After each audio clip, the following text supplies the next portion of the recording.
하나님께서 우리에게 주실 말씀 요한복음 4장 1절부터 4절까지의 말씀입니다. 신약성경 146면에 있습니다. 요한복음 4장 1절부터 4절까지의 말씀 짧기 때문에 우리 같이 합독하도록 하겠습니다. 시작. 예수께서 제자를 삼고 세례를 베푸시는 것이 요한보다 많다 하는 말을 바리새인들이 들은 줄을 주께서 아신지라. 예수께서 친히 세례를 베푸신 것이 아니요 제자들이 베푼 것이라. 유대를 떠나서 다시 갈릴리로 가실 때에 사마리아를 통과하여야 하겠는지라. 아멘. 오늘 요한복음 4장 1절부터 4절까지의 말씀을 가지고 샘물 되시는 예수님을 의지합시다라는 제목으로 하나님의 말씀 전하겠습니다. 한 주간 고생 많으셨습니다. 우리 육신의 피로와 이런 좀 어려움들이 오늘 영적으로 그것들이 위로받고 또한 치유되고 회복되는 귀한 은혜의 기도의 시간이 되기를 주님의 이름으로 축원드립니다. 오늘 이제 2022년도 수학 능력이 얼마 남지 않았습니다. 다음 주 목요일이에요. 이미 수시 전형으로 합격한 분들도 계시더라고요. 또 정시로 시험을 더 치러야 하는 분들도 계십니다. 수능을 보기 전에 몇 분의 수험생들과 잠깐 만나고 이야기를 나누는 시간을 가졌는데요. 어떤 한 분은 본인이 어느 대학교에 어느 과를 선택해야 될지 자신의 성적과 면접 그리고 생활기록부에 대한 판단을 정말 객관적으로 잘 판단해서 목사님 제가 한 이 정도 지금 위치에 있어요. 기도해 주세요. 이렇게 얘기를 하시더라고요. 근데 정말 놀라웠던 것은 이 생활기록부를 준비하실 때 이게 지금 고등학교 때를 이렇게 그 생활기록부만 올라가는 게 아니라 중학교 때 활동했던 내용들까지 꾸준히 했던 내용들을 다 정리해서 올리는 모습을 보고 제가 깜짝 놀랐습니다. 그래서 물어봤어요. 야, 너는 어떻게 이거를 준비하고 이과를 가려고 생각했니? 라고 물어보니까 이 학생이 그렇게 대답하는 거예요. 목사님, 제가 중학교 때 이 세상에서 먹고 살려면 뭘 해야지 살아갈 수 있을까? 그 고민을 한창 했는데 이과를 가면 되겠다 생각을 하고 그때부터 그걸 준비를 했대요. 제가 좀 충격 아닌 충격을 받았습니다. 그 생각을 중학교 때 했다고? 야, 되게 대단하구나. 그런 이야기를 나눴습니다. 많이들 이 대학의 진로를 앞두고 우리 학생들이 굉장히 진지하게 준비를 하더라고요. 그리고 정말 세상에서 내가 꼭 필요한 부분에 대해서 어떠한 길을 가야 되는 부분에 대해서 자신이 그것을 근거를 가지고 그 믿음을 가지고 준비해 나가면서 시험을 보는 것을 발견했습니다. 물론 다른 분들도 있겠죠. 이렇게 준비할 수 있는 이유가 그 근거가 무엇인가 생각해 보면 어린 나이에도 불구하고 세상의 어려움을 이들이 잘 알고 있는 것 같아요.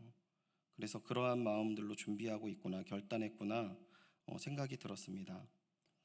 이 자리에 계신 분들 대부분의 분들은 그 입시 때 큰 결단을 하고 그 이유들이 있으셨을 거예요.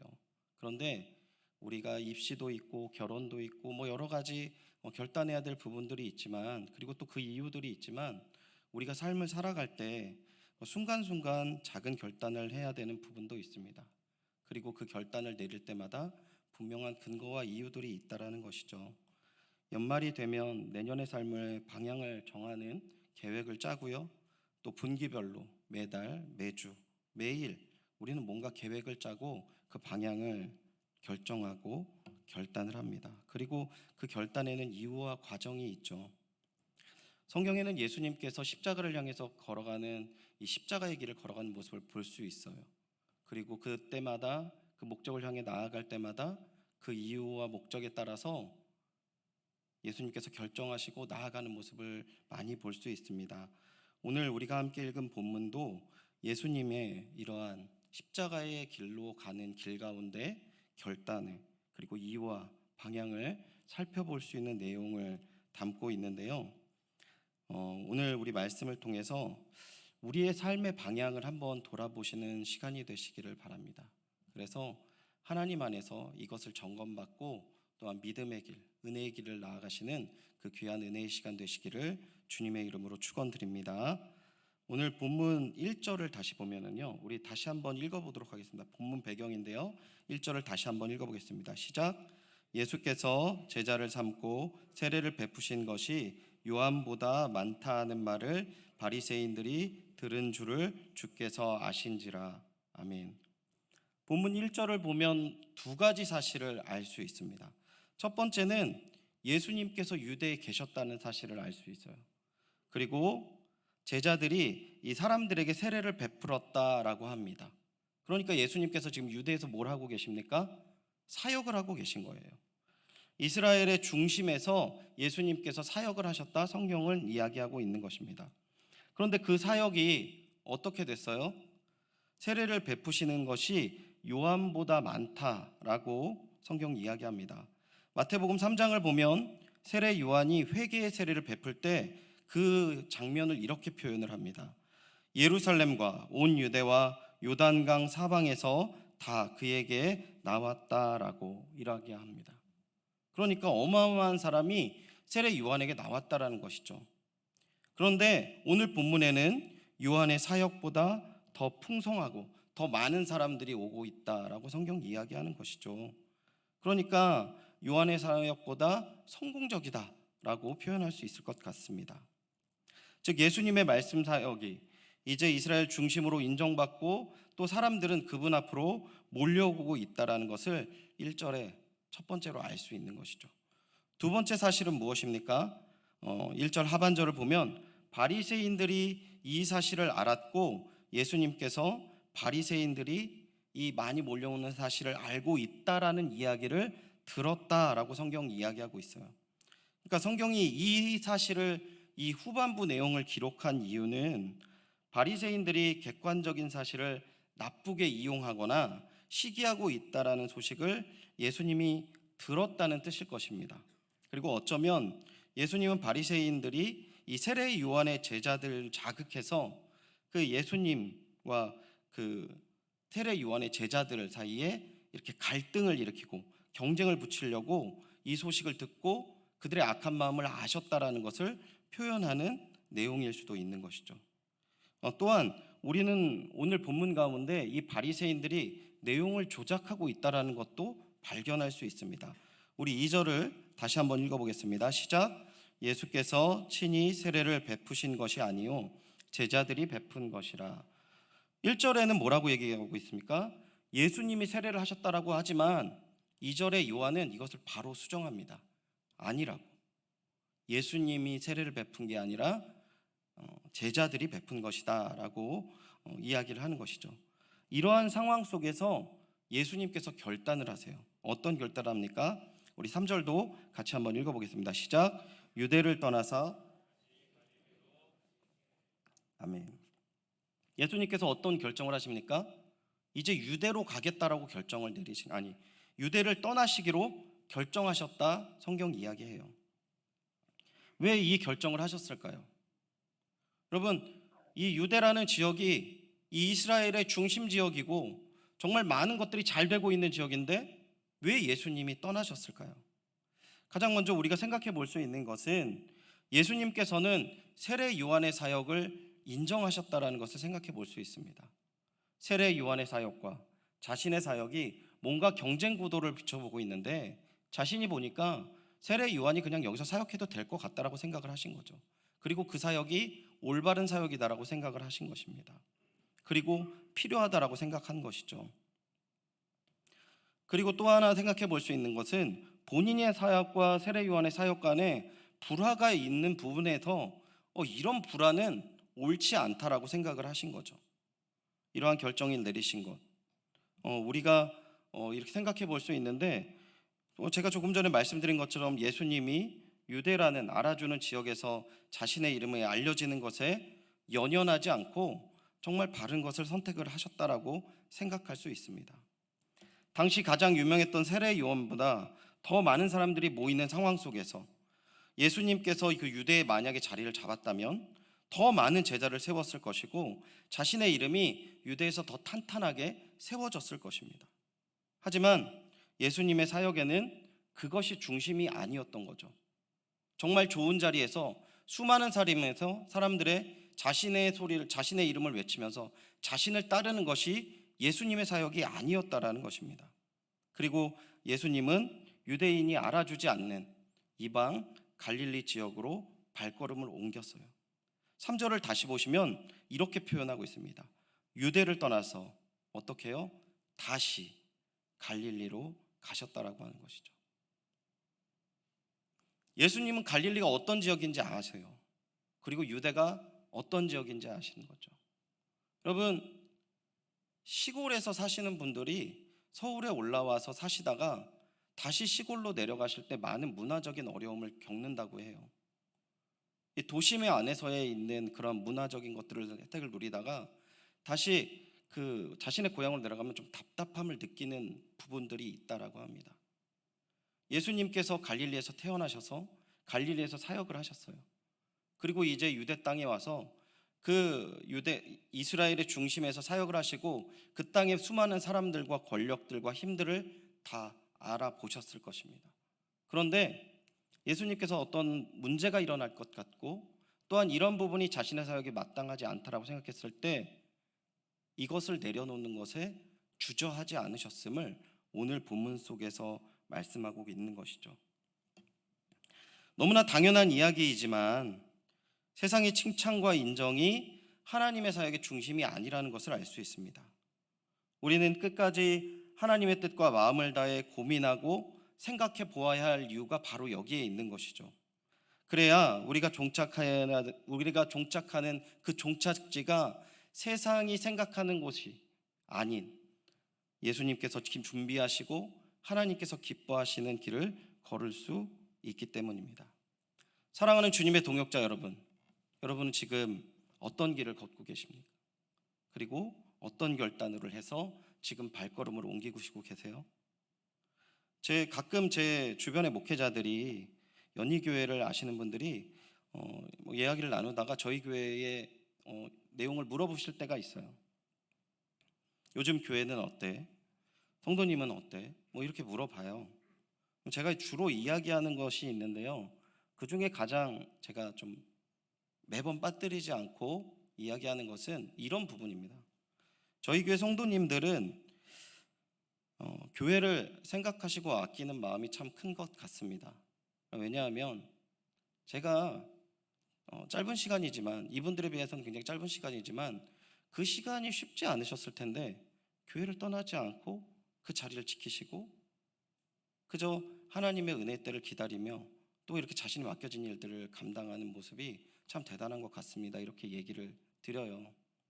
저는 진짜 이것이 중요한 부분이라고 생각합니다. 그리고 우리의 후대들도 사실은 상황에 따라서 우리의 입술과 행동이 달라지는 것이 아니라 하나님을 바라보며 나아가는 길이 있어야 되지 않겠습니까? 여러분, 이 믿음의 길을 끝까지 주님의 손을 붙잡고 완주하시기를 주님의 이름으로 축원드립니다. 또한 우리가 만약에 오늘 말씀 가운데에서 그럼에도 불구하고 나에게 좀 이 부분에 대해서 걸림이 있다, 내 어떠한 결정이나 어떠한 행동이 하나님의 뜻과 거리가 먼 행동이 있다라고 한다면 오늘 이 밤에 기도하는 시간 가운데 그 길을 돌이키셔서 예수님과 동행하는 믿음의 길을 걸으시기를 다시 한번 축원드립니다. 4절에는 예수님께서 한 만남을 또한 결정하시는 부분을 말씀하시는데요. 4절을 함께 읽겠습니다. 4절입니다. 시작. 사마리아를 통과하여야 하겠는지라. 아멘. 예수님께서 왜 사마리아로 가셔야 하는지 이 자리에 계신 분은 잘 알 것입니다. 한 여인을 만나러 가는 길이었죠. 그런데 그 길이 만만치 않아요. 본문을 지나면 그러나 그분은 반드시 사마리아를 통과해 가셔야 했다라고 해석해 볼 수 있어요. 대부분의 유대인들은 사마리아 지역을 통과하지 않았어요. 겉으로는 이렇게 부정한 지역을 난 여기 지나갈 수 없다 했지만 그 길이 위험하기 때문에 사실은 가기에 부담스러웠던 길입니다. 유대인들은 사마리아인들의 테러의 대상이었어요. 왜 그렇습니까? 사마리아인들은 자신을 짐승 취급했던 유대인들을 그냥 내버려 둘 수 없을 만큼 적대감이 가득했기 때문이에요. 그런데 예수님께서 그런 위험이 있지만 가셔야 했다라고 성경은 이야기하고 있는 것이죠. 예수님이 이 땅에서 온 그 궁극적인 목적을 성취하기 위해서 유대인이 짐승처럼 여기는 그 사마리아인들에게도 복음을 전해야 했기 때문에 그 길로 가야겠다라고 말씀하시는 것입니다. 따라서 위험을 무릅쓰고 환영을 받지 못하는 줄 아시면서도 사마리아에 가신 것이죠. 세상의 가치로 이 사마리아를 볼 때 정말 가치가 없는 땅이고 사람들이었습니다. 하지만 세상에서 소홀하게 보는 시각인 그 땅을 예수님께서는 소홀하게 보시지 않았다라는 것이죠. 소중하게 여기셨습니다. 그래서 믿음의 씨앗을 뿌리세요. 그리고 놀라운 것은 사도행전 8장을 보면 그 열매를 거두는 내용을 볼 수 있습니다. 자, 조금 더 그 예수님께서 이 만나는 여인이 어떤 여인인지 살펴보면 본문 7절 4장 7절을 보면 사마리아 여자 한 사람이라고 표현하고 있어요. 이 사마리아의 사람에 대해서 여러분 잘 알고 계시겠지만 제가 조금 더 말씀드리면 열왕기하 17장을 보면 사마리아 사람에 대해서 자세하게 설명해 주고 있습니다. 다윗과 솔로몬 왕 이후에 이스라엘이 남북으로 갈라져요. 그 갈라지는 상황 속에서 남쪽은 유다라는 이름으로 왕국이 세워지고 북쪽은 이스라엘이라는 왕국이 세워져서 두 왕국으로 나뉘어졌는데 이 북쪽에 있는 북이스라엘이 아수르라는 이방 나라에게 정복을 당하게 됩니다. 그리고 이 아수르라는 나라가요, 그 이방인들에게 아수르 입장에서 이방 나라들에게 갖는 정책이 있었는데 혼혈 정책이었습니다. 이 혼혈 정책이 뭐냐면 이스라엘에 있는 사람들을 일부를 다른 나라로 보내고 다른 나라 사람 일부를 이스라엘로 보내서 결혼을 시키는 거예요. 그래서 이 사람들이 이스라엘 사람도 아니고 그 다른 나라 사람도 아닌 그러한 사람들로 만드는 정책이었습니다. 결국 이들은 시간이 지남에 따라서 정체성이 흐려지고 민족 정신도 흐려지게 됐죠. 이 아수르에 의해서 피가 섞인 사람들을 사마리아인이라고 불렀습니다. 그리고 열왕기하를 계속 보면 이 사마리아 사람들은 놀라운 것은 사람만 섞인 게 아니라 종교도 섞여 있다라고 얘기해요. 하나님도 섬기고 다른 신도 섬기는 혼합주의 신앙을 가졌습니다. 그렇기 때문에 하나님 앞에 정통적인 신앙을 가져야 될 그 유대인들은 이 사마리아 사람을 원수처럼 생각했어요. 특별히 적대적인 관계가 될 만한 사건이 있었는데 남쪽 나라도 유대라는 나라도 이 바벨론에게 멸망했다가 70년 만에 돌아오는 그 사건이 있었는데 돌아와서 성전을 짓고 바른 생활을 하려고 했을 때 이 모든 것들을 가장 많이 방해했던 것이 사마리아 사람들이었습니다. 얼마나 원수처럼 여겼겠어요. 그러다가 이 알렉산더 대왕 시대 때 프톨레미라는 그 왕조가 세워져서 통치를 했는데 그때 사이가 더 나빠졌습니다. 왜냐하면 알렉산더 대왕이 주전 400년에 그리심산에 사마리아인들 성전을 짓는 것을 허락했어요. 유대인으로서는 있을 수 없는 일인 거죠. 그래서 이 유대인들이 주전 2세기에 하스모니안 왕조라고 이렇게 잠깐 독립한 이스라엘 왕조가 있었는데 여기 힐카누스라는 사람이 사람들을 모아서 이 사마리아에 있는 성전을 무너뜨리게 됩니다. 파괴하게 돼요. 이 일로 인해서 예수님께서 오셨던 당시에는 사마리아 사람과 유대 사람들은 서로 원수지간이었던 것이죠. 예수님께서는 이 원수 여자를 만나러 오신 겁니다. 성경은 이 여인에 대해서 되게 자세하게 설명을 해줘요. 이 사마리아 여인이 사람을 피해 다니는 여성이다라고 이야기를 합니다. 6절을 보시면 6시에 물을 기르러 왔다고 하는데 여러분 잘 아시는 것처럼 요한복음의 시간은 플러스 6시간 하면 오늘 우리가 사용하는 시간이 되죠. 그러니까 6시면 정오를 가르치는 겁니다. 12시죠. 사막의 한낮에 아무도 움직이지 않는 때 여인은 물을 기르러 옵니다. 이 물도 굉장히 멀리 있는 곳에 오랫동안 걸어가야 돼서 사람들이 새벽이나 저녁에 서늘할 때 갔는데 이 여인은 가장 무더울 때 물을 기르러 갔다고 해요. 사람을 만나고 싶지 않다라고 하는 거죠. 왜 그렇습니까? 18절에 보면 예수님께서 그녀의 상태를 말씀하세요. 남편이 5이 있고 지금 사는 남편도 남편이 아니라고 분명하게 이야기해요. 동거인인 것이죠. 그러니까 이 여인이요, 자신의 상황에 대해서 수군거리며 손가락질하는 사람들을 피하기 위해서 이 낮 시간에 물을 기르러 왔다라는 것입니다. 그러니까 이 여인은 자신도 남을 좋아할 이유가 없고 남도 이 여인을 좋아할 이유가 없는 그런 여인이었습니다. 그러니까 이 수가성의 여인이 어떤 여인이라는 것이에요? 사람 취급도 못 받는 사마리아 사람들 가운데서 그 가운데에서도 정말 보잘것없는 여인이었다라는 거죠. 근데 예수님께서 여기까지 달려오신 겁니다. 이 여인을 만나기 위해서. 자신이 위협받을 수 있는 상황과 오해받을 수 있는 상황을 다 무릅쓰고 이 여인을 만나러 왔다고 해요. 이 사마리아 여인과 만남을 한마디로 요약하면 한 여자가 예수 그리스도를 만나 믿게 되는 사건인 것이죠. 근데 이 여인이 어떻게 믿게 되었습니까? 요한복음 4장을 너무나도 잘 아시잖아요. 보시면 이 여자가 예수님을 만나기 전까지 영적으로 어떠한 유익한 점이 전혀 없었다라는 것을 잘 보여주고 있어요.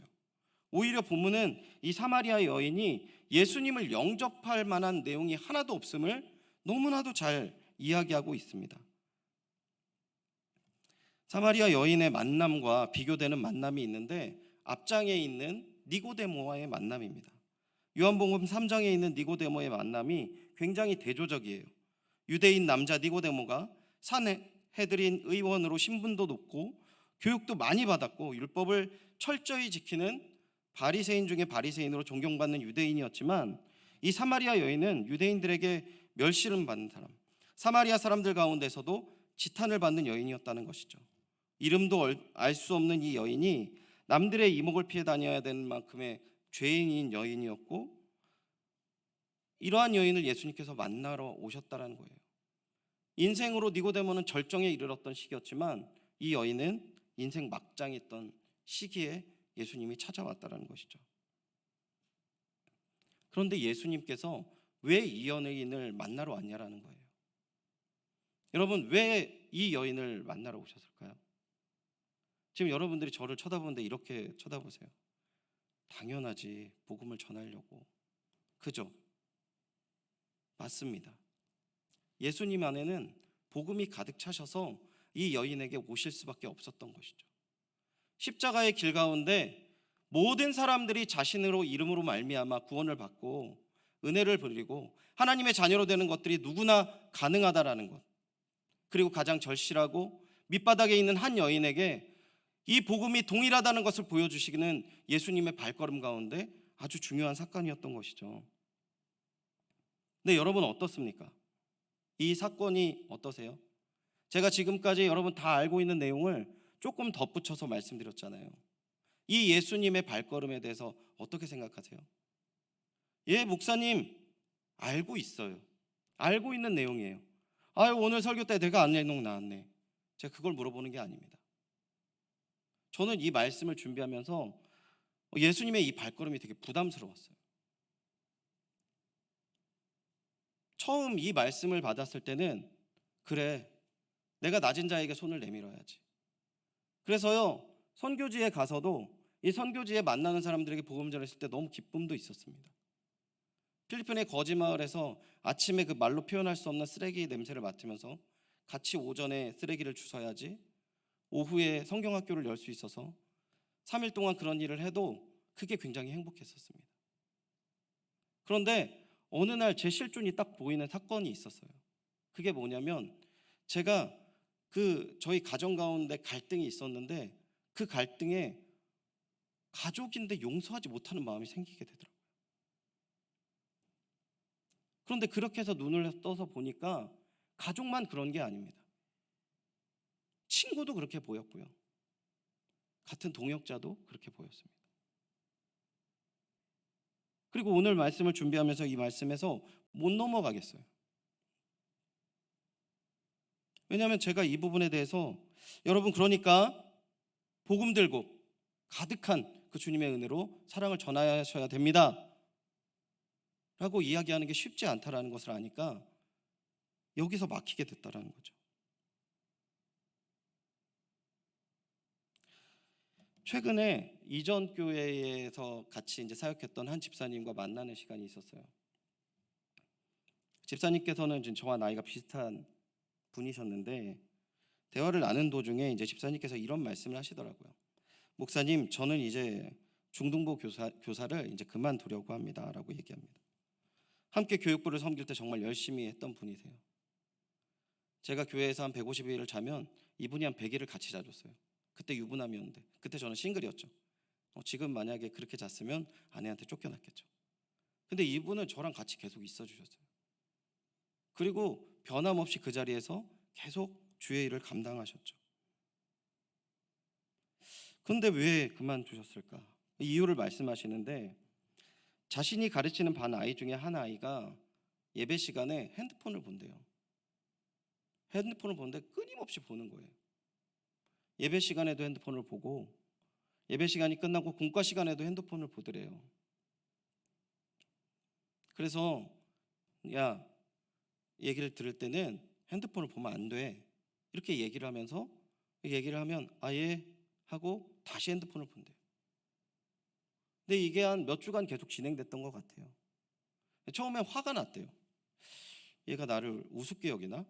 그래서 걔 모습을 보니까 찬양 시간에는 핸드폰을 쭉 보다가 목사님 말씀이 시작되면 화장실을 가신대요.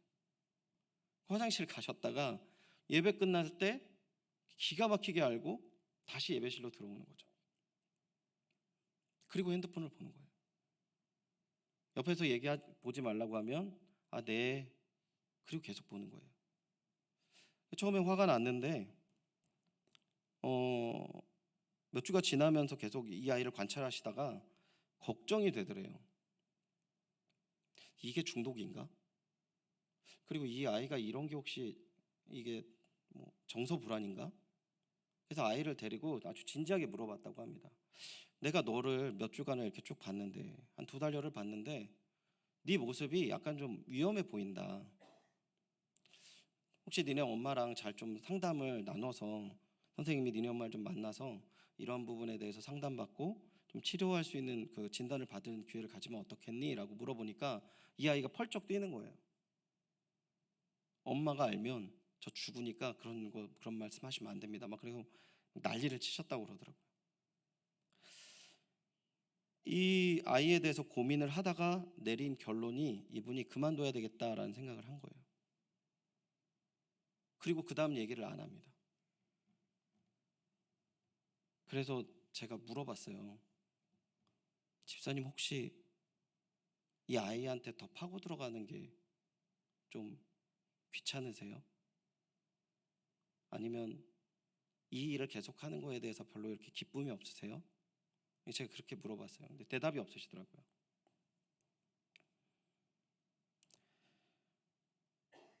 그만둬야 되겠다.